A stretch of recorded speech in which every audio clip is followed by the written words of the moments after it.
যদি গাড়িতে হামলা না হয় আমরা যে হুসাইনি তা প্রমাণ হবে কেমনে? যদি গাড়ি না খায় আমরা যে হুসাইনি তা প্রমাণ হবে কেমনে? রাস্তায় যদি রক্ত না ঝরে আমরা যে হুসাইনি তা প্রমাণ হবে কেমনে? মায়ের ভয় না, গালির ভয় না, কারণ হুসাইনি তারে কয় যে বাহির হওয়ার আগে মাকে বলে যায় মা বিদায় দাও, কালিমার জন্য আমরা জান দিতে প্রস্তুত আছি। কথা ঠিক কি না? ইসলামের জন্য জান দেওয়া লাগবে কি লাগবে না? লাগবে। রক্ত দেওয়া লাগবে। আজকে ফিলিস্তিনের মানুষ মসজিদে আকসার জন্য রক্ত দিচ্ছে। একদিন হয়তোবা এই বাংলার মানুষকে কালিমাকে বিজয় করার জন্য, কোরআনকে উপরে তোলার জন্য, ইসলামকে রক্ষা করার জন্য আমাদেরকেও রক্ত দিতে হবে। কথা ঠিক না? হেলায় অবহেলায় ইসলাম আসে নাই। তো গভীরভাবে খেয়াল করবেন। আমার কথা বুঝতেছেন? কোন ঝামেলা হচ্ছে? আচ্ছা, অসুবিধা না। না বুঝলে একটা আঙ্গুল তুলে দিবেন, তাহলে বুঝবো আমি চিটিংগে বাসায় ঢুকে গেছি। তখন খেয়াল থাকবে না, কারণ কথা বলতে বলতে ঢুকেও যাইতে পারে। ঢাকায় যখন নামাজ পড়ায় সব ঠিক, তাকবীর পড়তেছে, হঠাৎ দেখি শুক্লাল করে তাকায় আছে, তখন বুঝে গেছি আমি ঢুকে গেছি কোথায়? চট্টগ্রামে। সেই জন্য সে বুঝতেছে না, চোখ বড় হয়ে গেছে। তা আপনার চোখ বড় করিয়েন না, চোখ বড় করলে আবার ভয় পাবো, আঙ্গুল তুললে চলবে। এখন সে সামনের দিকে যায়। তো গভীরভাবে খেয়াল করবেন, কোরআন মানুষের জন্য হেদায়েত, এতে কোনো সন্দেহ আছে? কোরআন দামি না অদামি? বেশি না কম? এত বেশি কোরআন এখন রেখে দিয়েছেন, দেখছেন বসে আছে। কোরআন তো হাঁটছে না, কোরআন তো কথা বলছে না, কোরআন তো চিৎকার করছে না। আপনি ঘরের উপরে রেখে দিয়েছেন, কোরআনের মধ্যে বালি জমে যাচ্ছে। আপনি মনে করলেন এই কোরআনের কোনো পাওয়ার নাই মনে হয়, এই কোরআনের কোনো শক্তি নাই মনে হয়। কোরআন বলে তোমার কাছে যে কিতাব, এটা ফটোকপি মাত্র, এটাকে তুমি মূল কিতাব মনে করিও না। জালিকাল কিতাবু লা রাইবা ফি। আমার বাড়ি তো দুনিয়ায় নয়, আমার বাড়ি তো লৌহে মাহফুজে। কোরআন ছিল কখন ছিল? বন্ধু, যখন আমি ছিলাম না তখন কোরআন ছিল, যখন আসমান ছিল না তখন কোরআন ছিল, যখন জমিন ছিল না তখনও কোরআন ছিল কি ছিল না? ছিল। এখন আপনার বাড়ি কই? হুজুর বলবে আমার বাড়ি সাদেকপুরে। আমি ওনাকে বললাম আপনি থাকেন কই? উনি বলবে কুমিল্লায়। আমাদের জিজ্ঞেস করবেন আসছেন কোত্থেকে? আমি বলবো চট্টগ্রামে। এখন কোরআনকে জিজ্ঞেস করেন কোরআন তোমার বাড়ি কই? কোরআন কি বলবে আমার বাড়ি সাদেকপুরে? বলবে না। কোরআনের বাড়ি কি আপনাদের ঘরে? কোরআন তোমার বাড়ি কই? কোরআন বলবে সাদেকপুর নয়। কোরআন তোমার বাড়ি কই? কোরআন বলবে চট্টগ্রাম নয়। কোরআন তোমার বাড়ি কই? কোরআন বলবে বাংলাদেশ নয়। কোরআন তোমার বাড়ি কই? কোরআন বলবে আমেরিকা নয়। কোরআন তোমার বাড়ি কই? কোরআন বলবে জাপান নয়। কোরআন তোমার বাড়ি কই? কোরআন বলবে আফ্রিকা নয়। কোরআন তোমার বাড়ি কই? কোরআন বলবে সৌদি আরব নয়। কোরআন বাড়িটা কোথায়? কোরআন বলে জমিনে আমার বাড়ি নয়। কেন? জমিন যখন নাই, আসমান যখন নাই, সূর্য যখন নাই, চাঁদ যখন নাই, তারকারাজি যখন নাই, পৃথিবীর নামে পৃথিবী যখন নাই, আমি কোরআন ছিলাম। আমার কোরআনের বাড়ি এই দুনিয়ায় নয়, আমি কোরআনের বাড়ি লৌহে মাহফুজে। কথা ঠিক কি না? তাহলে বাবা আদম যখন আসছে কোরআন ছিল কি ছিল না? কিন্তু কোরআন দুনিয়াতে আসতে পারছে। বাবা আদম চলে আসছে, কোরআন বলে আমি আসতে পারি নাই। হযরতে নূহ আলাইহিস সালাম চলে আসছে, কোরআন বলে আমি আসতে পারি নাই। হযরতে মূসা আলাইহিস সালাম চলে আসছে, কোরআন বলে আমি আসতে পারি নাই। হযরতে ইয়াকুব আলাইহিস সালাম চলে আসছে, কোরআন বলে আমি আসতে পারি নাই। হযরতে ইউসুফ আলাইহিস সালাম চলে আসছে, কোরআন বলে আমি আসতে পারি নাই। হযরতে ইহইয়া চলে আসছে, কোরআন বলে আমি আসতে পারি নাই। 1 লক্ষ মতান্তরে 2,24,000 নবী রাসূল চলে আসছে, কোরআন বলে আমি আসতে পারি নাই। 100 উপরে রসুল দুনিয়ার জমিনে চলে এসেছে, কোরআন বলে আমি আসতে পারি নাই। 312 জন রসুল চলে এসেছে, কোরআন বলে আমি আসতে পারি নাই। এখন কোরআনকে জিজ্ঞেস করেন, কোরআন তাওরাত যদি আসতে পারে, জবুর যদি আসতে পারে, ইনজিল যদি আসতে পারে, 100 সহিফা যদি আসতে পারে, কোরআন তুমি আসতে পারো নাই কেন? আমার আল্লাহ বলে, বান্দা শোন, কোরআনের পাওয়ার কেমন জানিস? তাওরাত এসেছে তুরে সাইনার পাহাড়ের উপরে, জবুর এসেছে সমুদ্রের কিনারায়, ইনজিল এসেছে বিশাল এক পাথরের মাঝখানে, কিন্তু কোরআন আসতে পারে নাই। আমরা বললাম মালিক জবুরও তো ওখান থেকে এসেছে। আল্লাহ বলে হ্যাঁ।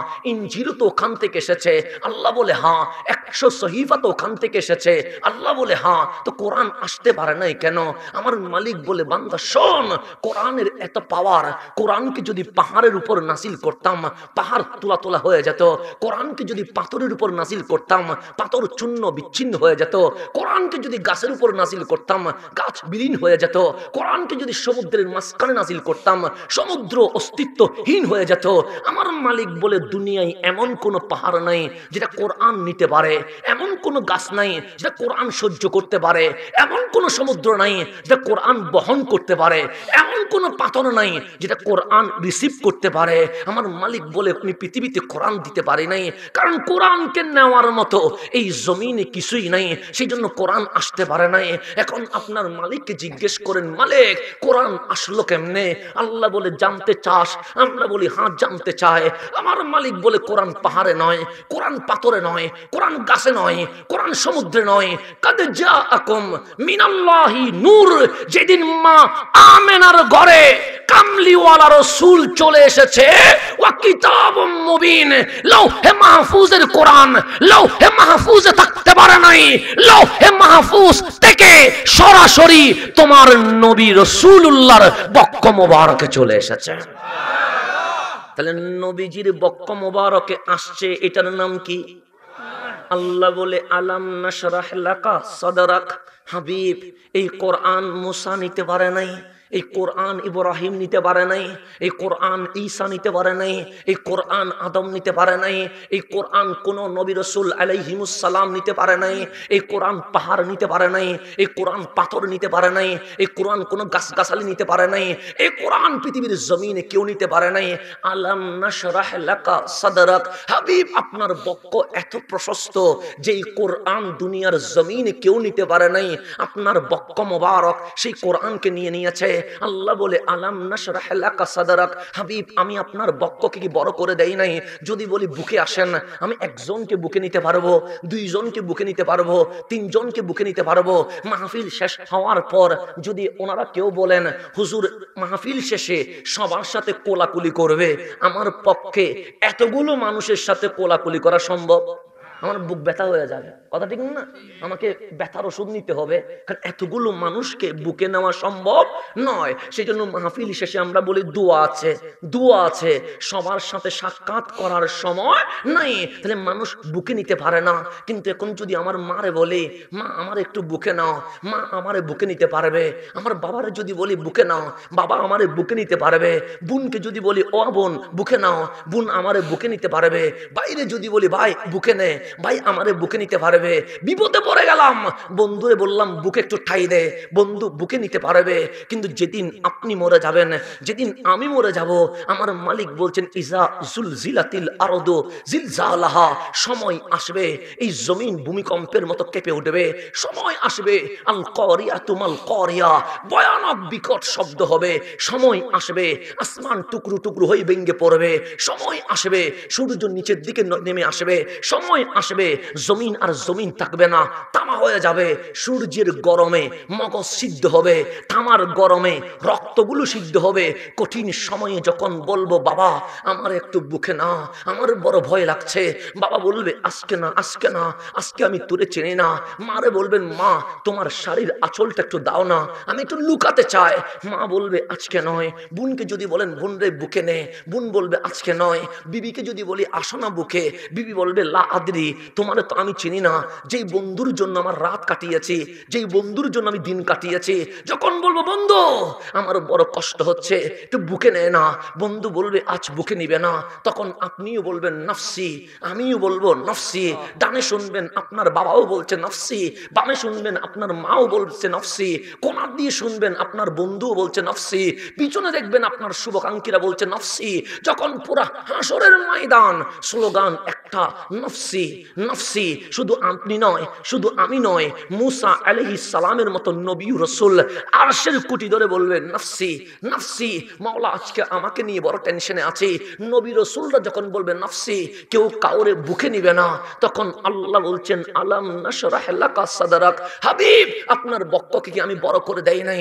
কেউ যখন কাউরে বুকে নেয় না, পিছন থেকে হঠাৎ আওয়াজ আসছে, ও আমার উম্মত, আজকে বাবা বুকে নেয় নাই, আমরা বলি নেয় নাই, মা বুকে নেয় নাই, সে বুকে নেয় নাই, বন্ধু বুকে নেয় নাই, আমরা বলি নেয় নাই। কামলিওয়ালা রাসূল পিছন থেকে দুই হাত উজাড় করে দিয়ে বলবে টেনশন নিস না, আজকে কেউ বুকে না নিলেও আমি নবী একলা আমার কোটি কোটি উম্মতকে বুকে নিতে প্রস্তুত আছে।